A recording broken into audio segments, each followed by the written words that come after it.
الحمد لله رب العالمين والصلاة والسلام على محمد وآله وأصحابه أجمعين.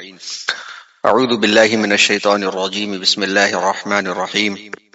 لقد كان لكم في رسول الله أسوة حسنة. صدق الله العظيم. پچھلے ہفتے سلسلہ شروع ہوا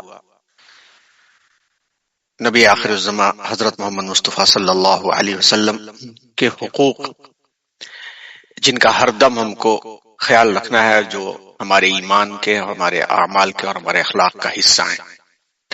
اس سلسلے میں پچھلے ہفتے اس کا ایک تعارف کراتے ہوئے 10 حقوق کا تذکرہ کیا گیا، اور ان میں سے پہلا حق حضور اکرم صلی اللہ علیہ وسلم پر پکا یقین اور ایمان کا تذکرہ کیا گیا، اور اس ایمان کے سلسلے میں بھی نبی ماننے کے 6 حقوق مختصراً بتائے گئے. آج ہم لوگ اس کا دوسرا حصہ تعظیم اور توقیر کے عنوان سے لیں گے. یعنی اللہ کے رسول صلی اللہ علیہ وسلم کا حق ساری انسانیت پر، خصوصاً مسلمانوں کے اوپر یہ لازم اور یہ ضروری ہے کہ آپ کی تعظیم کی جائے، اور آپ کی جو عظمت ہے اس عظمت کے مطابق اپنا کردار ادا کیا جائے. اللہ کے نبی صلی اللہ علیہ وسلم کا جو مقام ہے اور جو بلندی آپ کو اللہ تعالیٰ نے عطا فرمایا ہے، وہ بلندی نہ کسی کو عطا ہوئی ہے، نہ عطا کبھی ہو سکے گی. اس چیز کو سامنے رکھ کر ایمان والے کو یہ ہمیشہ سوچنا چاہیے اور غور کرنا چاہیے کہ جب محبت کے ساتھ کسی کی عظمت کرتے ہیں اور اس کے وقار کا خیال رکھتے ہیں، تو پھر ہماری سوچ اور ہمارا طرز اور طریقہ تبدیل ہو جاتا ہے، اور زندگی میں اس شخص کے دل دکھانے والے کسی بھی عمل سے اپنے آپ کو دور رکھتے ہیں. اور جب انسان اس طرح کے پیٹرن کے اوپر اپنی زندگی کو سیٹ کر لیتا ہے، تو پھر اس کی زندگی صحیح اور سچے راستے پر چلنے لگتی ہے. یہ عظمت اور یہ عزت اور یہ احترام کیوں؟ صاف اور سیدھی سی بات ہے کہ اللہ کی مرضی کا کوئی بھی راستہ، اللہ کی پسند کا کوئی بھی طریقہ اور اللہ کی خوشنودی کا چھوٹے سے چھوٹا حصہ بھی بغیر آخری نبی حضرت محمد مصطفیٰ صلی اللہ علیہ وسلم کی زندگی کے طرز کے مل ہی نہیں سکتا.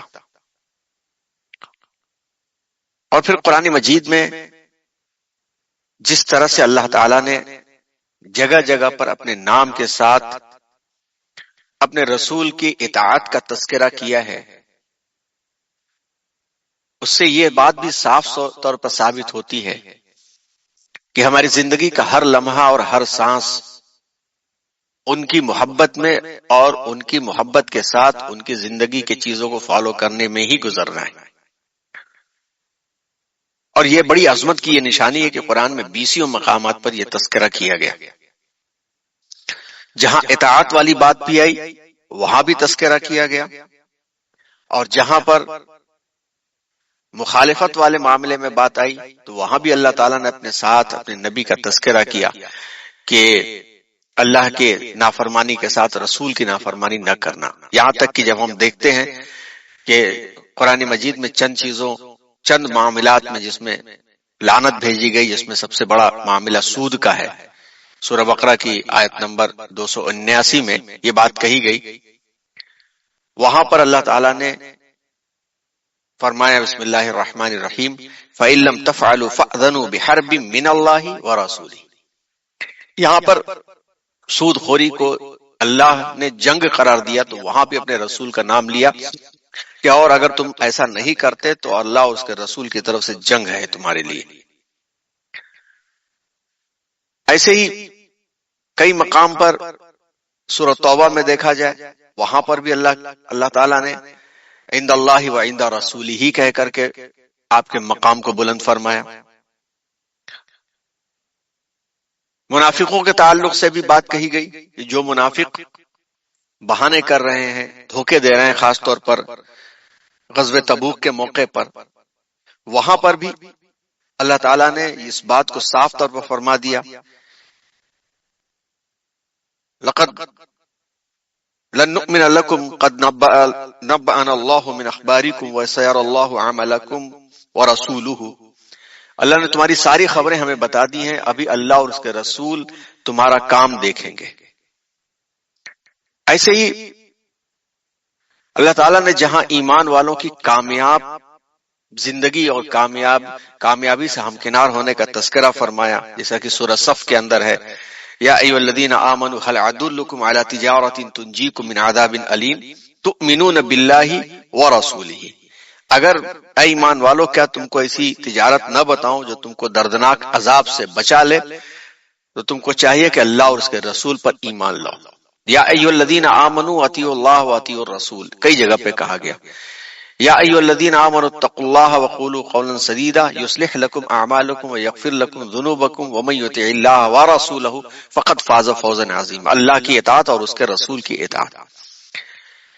پھر اللہ تعالیٰ نے مختلف آیات کے اندر عظمت کا خود تذکرہ کیا کہ اللہ نے آپ کی اگلے پچھلے تمام لغزشوں کو بھی معاف فرما دیا ہے۔ اللہ تعالیٰ نے آپ ہی نہیں بلکہ آپ سے جڑے ہوئے ہر فرد، خاص طور پر اہل بیت سے میل کچیل کو دور کر دیا ہے۔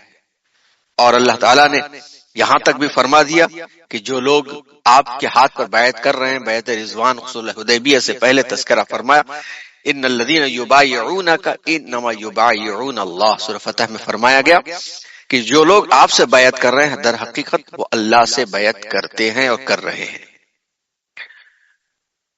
اور اللہ کی محبت کو پانے کے لیے بھی یہ بات کہہ دی گئی صاف طور پر کہ ان کنتم تحبون اللہ فاتبعونی یحببکم اللہ۔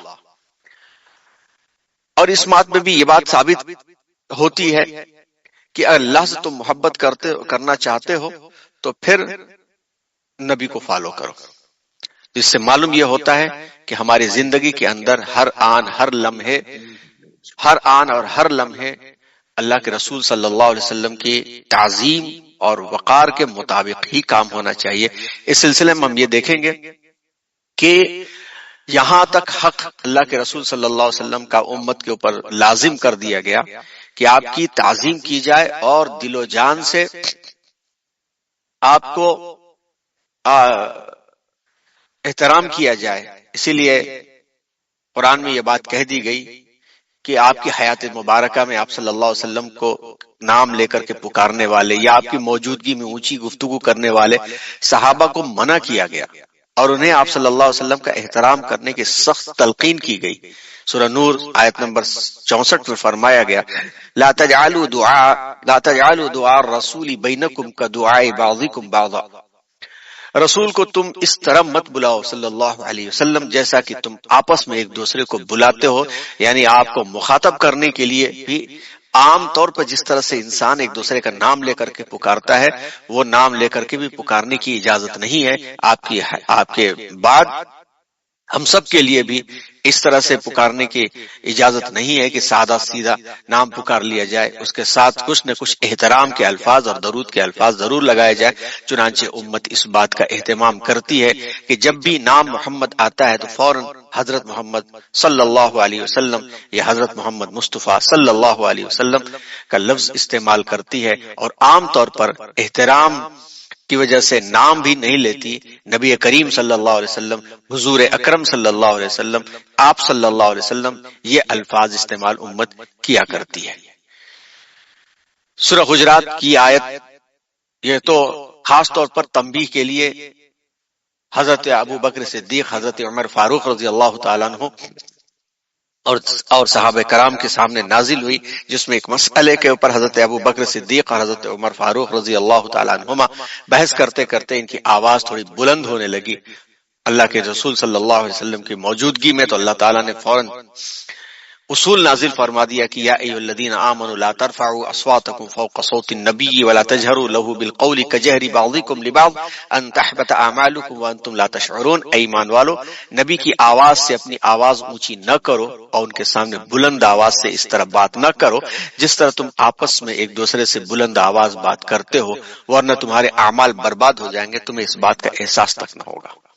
اس آیت کی تفہیم کے اندر یہ بات بھی درس کے طور پر، سبق کے طور پر ثابت ہوتی ہے کہ ہمارے سامنے بھی اللہ کے رسول صلی اللہ علیہ وسلم کے عظمتوں اور احترام والے معاملات کے اندر نہ تو آپ کے گفتگو کے وقت آپ کا تذکرہ ہو تو اس وقت بھی اپنی بات اونچی نہیں کرنا چاہیے اور اپنی بات کو پست کر لینا چاہیے۔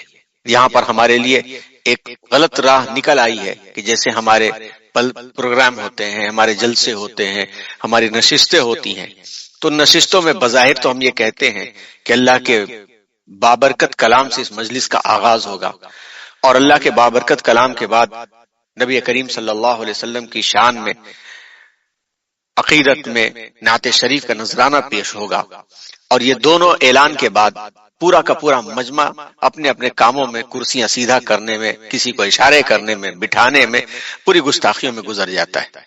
بلکہ عام طور پر یہ بات انڈرسٹوڈ کر لی گئی ہے اور کہہ بھی دیا جاتا ہے قاری صاحب کو تھوڑی قرات لمبی کر دیں تاکہ لوگ آ کر کے بیٹھنے لگیں۔ گویا وہ عظمت اور احترام نہیں بلکہ ہمارے لیے جلسے کی گھنٹی ہوتی ہے کہ ہاں قرات شروع ہو گئی ہے، اب اپنے اپنے کام باتیں کرتے ہوئے، گفتگو کرتے ہوئے، بیٹھ کر کے سلام کرتے ہوئے، گلے لگتے ہوئے، اسٹیج کے اوپر جو ہے ان کو بلاتے ہوئے ہو، یہ سمجھا جاتا ہے۔ ایسا ہرگز نہیں کرنا چاہیے، بلکہ جب تک مجمع خاموشی کے ساتھ بیٹھ نہ جائے اس وقت تک اللہ اور اس کے رسول کا نام نہیں لینا چاہیے، کیونکہ قرآن پڑھا جائے تو قرآن کو سننا فرض ہو جاتا ہے، اور نبی کا نام لیا جائے تو عظمت میں خاموش جس مقام پر ہے کھڑے ہو کر کے، بیٹھ کر کے تعظیم کرنا لازم ہو جاتا ہے۔ آج ملک کا ترانہ ہم پڑھتے ہیں تو جہاں ہوتے ہیں وہاں کھڑے ہو کے اس کی تعظیم کرتے ہیں، لیکن نعت شریف پڑھی جائے تو پھر آپس کے کاموں میں مصروف ہو رہتے ہیں۔ یہ معاملہ ہمیں سمجھنا چاہیے کہ نبی کا تذکرہ ہو رہا اور اپنی باتیں کریں تو اعمال ضائع ہو سکتے ہیں۔ یہ عظمت کے خلاف ہے، وقار کے خلاف ہے۔ اگر اس کا خیال نہ رکھ سکے کوئی انسان تو نہیں کروانا چاہیے۔ کوئی ضروری نہیں ہے اور کوئی فرض نہیں ہے کہ جلسے جلوس کے اندر قرآن کی تلاوت اس طرح سے کرائی جائے اور نعت پڑھی جائے، اس کے بجائے صرف انسان بسم اللہ اور الحمدللہ کہہ کر کے، اللہم صلی علی محمد کہہ کر کے بھی شروع کر دے تب بھی جلسہ شروع ہو جائے گا، بجائے اس کے کہ توہین ہو۔ یا تو عظمت اور وقار کے ساتھ پوری چیزیں سنی جائیں، اور نہیں ہو سکے تو یہ چیزیں اپنی مجلسوں سے ہم کو نکال دینا چاہیے۔ اللہ تعالیٰ نے نبی کریم صلی اللہ علیہ وسلم کے احترام کی جو تاکید کی ہے اور اس کو بشارت، احترام کرنے والوں کے بشارت کو بھی سنایا ہے اللہ تعالیٰ نے، تو اس سے بعد بھی ہمارے سامنے یہ ثابت ہوتی ہے کہ اللہ کے نبی صلی اللہ علیہ وسلم کی تعظیم ہم سب کے اوپر فرض ہے۔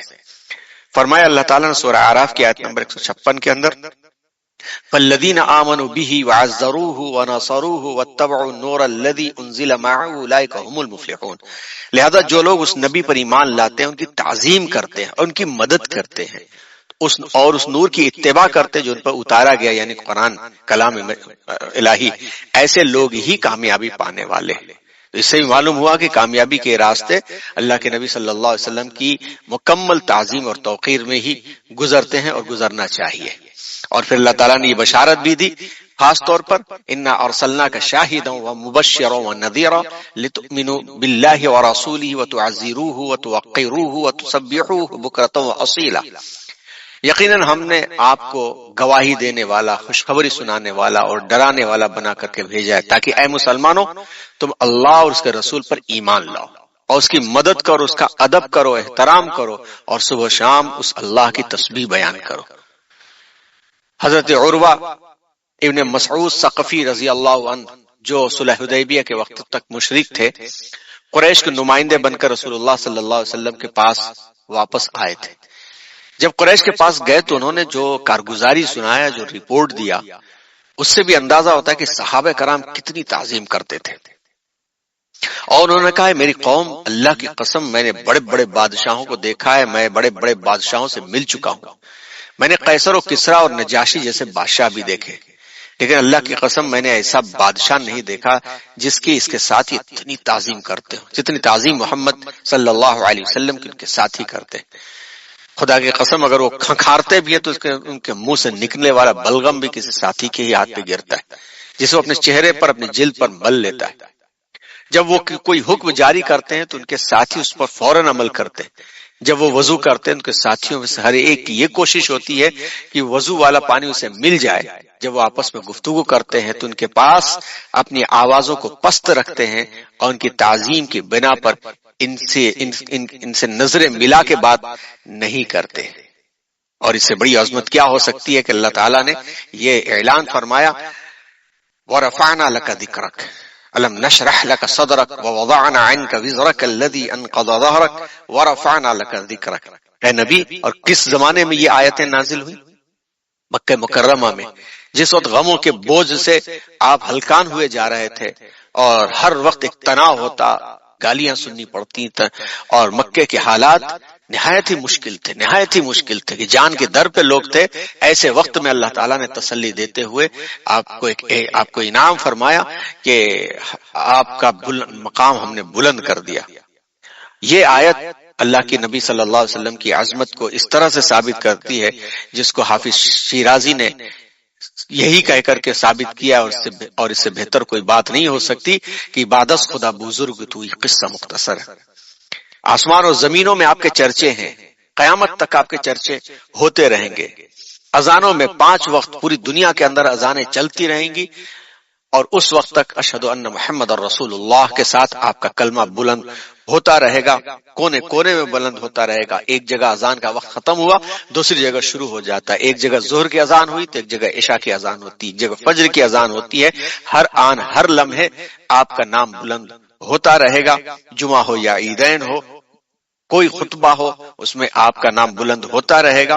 اور سب سے بڑھ کر کے بات، یہ مدارس کے اندر جو ہر وقت قال اللہ قال الرسول چل رہا ہے، اور مدارس کے اندر صبح و شام اللہ کے رسول کی باتیں ہو رہی ہیں، یہ ساری کی ساری صدائیں چاہے ممبر و محراب سے ہوں، یہ سب ورفعنا لک ذکرک نہیں ہے تو اور کیا ہے.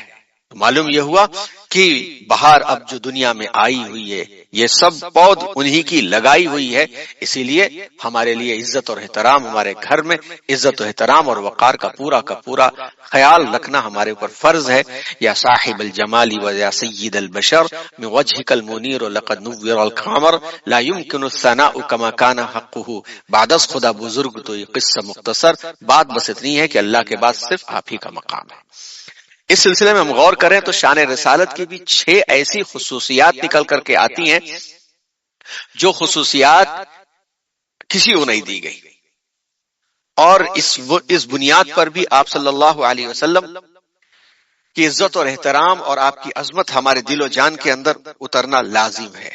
جب ہم یہ دیکھتے ہیں کہ قیامت کا منظر، تو قیامت کے منظر کے اندر بھی آپ صلی اللہ علیہ وسلم کا جو مقام اور مرتبہ ہے وہ مقام و مرتبہ الگ ہی نظر آتا ہے، انفرادی نظر آتا ہے، جس مقام تک کوئی نہیں پہنچ سکتا وہ ہے. اسی طرح سے معراج کی خصوصیت، ایسے ہی حوض کوثر کی خصوصیت.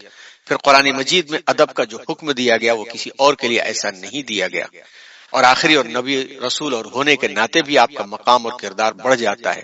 اور پھر ورفعنا لک ذکرک کی جو صدائیں ہیں وہ ورفعنا لک ذکرک، یہ بھی ہماری زندگی کے اندر اور ہمارے معاملے کے اندر اس طرح سے رچ بس جانا چاہیے کہ آپ کی فکر اور آپ کی سوچ سے نہ پہل کرے اور نہ آپ کی سوچ اور فکر سے آگے وہ بڑھے. اور انسان تو انسان، اللہ تبارک و تعالیٰ نے نبیوں سے آپ کے بارے میں میثاق لیا ہے اور آپ کے بارے میں وعدہ لیا ہے. اور سورہ آل عمران کی آیت نمبر 81 پڑھی جائے تو ہم کو یہ بات سمجھ میں آتی ہے. پہلا وعدہ تو اللہ تعالیٰ نے تمام انسانیت سے لیا، جس کا تذکرہ سورہ اعراف کی آیت نمبر 172 میں ہے، جس میں اللہ تعالیٰ نے الست بربکم کہہ کر کے اپنی شان اور اپنی عظمت اور اپنی ربوبیت کا اعلان کروایا، وعدہ لیا. اس کے بعد اللہ تعالیٰ نے نبیوں سے ایک وعدہ لیا، اور سورہ آل عمران اس وعدے کو ثابت کرتی ہے وَإِذْ أَخَذَ اللَّهُ مِيثَاقَ النَّبِيِّينَ لَمَا آتَيْتُكُم مِّن كِتَابٍ وَحِكْمَةٍ ثُمَّ جَاءَكُمْ رَسُولٌ مُصَدِّقٌ لِّمَا مَعَكُمْ لِتُؤْمِنُنَّ بِهِ وَلَا تَنصُرُنَّهُ قَالَ أَأَقْرَرْتُمْ وَأَخَذْتُمْ عَلَى ذَلِكُمْ إِصْرِي قَالُوا أَقْرَرْنَا قَالُوا فَاشْهَدُوا وَأَنَا مَعَكُمْ مِنَ الشَّاهِدِينَ۔ اور جب اللہ نے نبیوں سے یہ اقرار لیا کہ اگر میں تمہیں کتاب اور حکمت عطا کروں پھر تمہارے پاس اس چیز کو سچ بتانے والا مصدق رسول آ جائے جو تمہارے پاس موجود ہے، جو تمہاری چیزوں کی تصدیق کرے، تو تم ضرور اس پر ایمان لانا، ضرور اس کی مدد کرنا۔ اور پوچھا کیا تم مانتے ہو بات، اقرار کرتے ہو اور اس پر میری دی ہوئی ذمہ داری کو اٹھاتے ہو؟ تو سارے نبیوں نے بولا کہ ہاں ہم اقرار کرتے ہیں۔ تو اللہ نے فرمایا تم گواہ رہو، میں بھی تمہارے ساتھ گواہ ہوں۔ مفسرین نے اس بات کی وضاحت کیا ہے ہر نبی کو یہ حکم دیا گیا تھا اور یہ ذکر فرمایا گیا تھا۔ تو یہ ہے شان عظمت رسالت۔ تو یہیں پر رکتے ہیں، اگلے ہفتے انشاءاللہ شان رسالت کی 6 انفرادی خصوصیات، جس میں آپ صلی اللہ علیہ وسلم کی 8 شفاعتوں کا مختلف احادیث کو جمع کیا جائے تو قیامت میں 8 شفاعتوں کا تذکرہ ہے، اور اس میں آپ کے ساتھ کوئی ایسا ساتھ نہیں دینے والا ہے جو کوئی اور نبی آ کر کے آپ کا ساتھ دے۔ یہاں سے لے کر کے آگے کا تذکرہ انشاءاللہ ہوگا، اور یہ تذکرے ہم بار بار کریں، اپنے گھر میں بھی کریں، تو ہمارے دل میں یہ بات اترے گی کہ جس کی اتنی عزت کہتے ہیں، جس کا اتنا احترام کرتے ہیں، تو اس کے سامنے ہم کچھ پروٹوکولز فالو کرتے ہیں اور اس کے دل دکھانے سے پرہیز کرتے ہیں۔ یہ عزت احترام دل میں اتر جائے تو محبت بن جاتی ہے، اور جب محبت دل و دماغ میں اتر جاتی ہے تو وہی ہماری زندگی ہوتی ہے۔ اللہ تعالیٰ اس ادب اور احترام کو ہماری زندگی بنائے، آمین۔ وآخر دعوانا ان الحمد للہ رب العالمین۔